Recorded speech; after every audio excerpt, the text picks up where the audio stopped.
European banks, which are invested and exposed to Greek debt. So Greece getting its debt under control, and an issue. This is something that all of the global markets are interconnected. Greece doesn't have a choice. I mean, people on the streets protesting, and you see it from the street view, which we literally are seeing right now.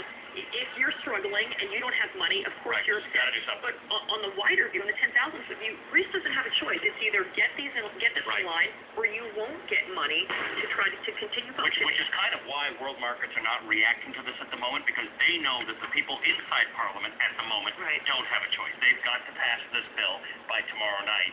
And what the people are doing in Athens is doing everything possible to say, if you do this, you are politically finished. But at this point, they're either politically finished or they're economically finished, so they're going to have to make a tough choice there. The size of the Greek economy is about the size of Washington State or Oregon, if you look at it that way. So the U.S. and Greece are not even comparable on that level. It's more like a U.S. state.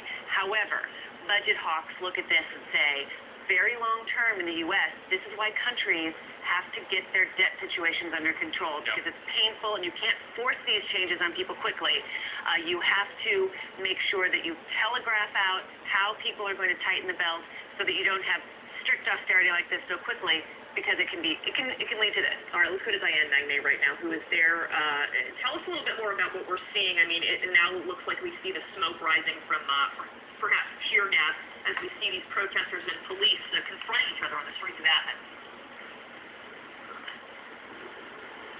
Well, there's a great inspired by riots and protesters for the last 40 minutes or so. We were just in the midst of it. And protesters are extremely aggressive against cameras. They saw my cameraman filming and they ran up to him, kicked the camera.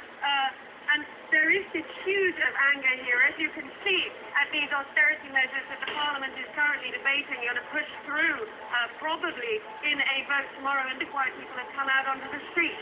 Interestingly, the numbers of people who came out for this general strike today were actually quite limited. It was numbering in the sort of few thousands. But that hasn't stopped the Black Bloc, the anarchists, from pretty much right from the thing, throwing rocks and missiles at the police, who responded in turn with gas.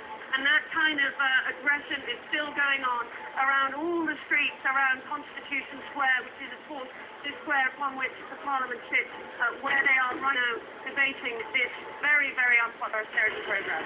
You would tell us what would change for Greek citizens if this new austerity plan is in place?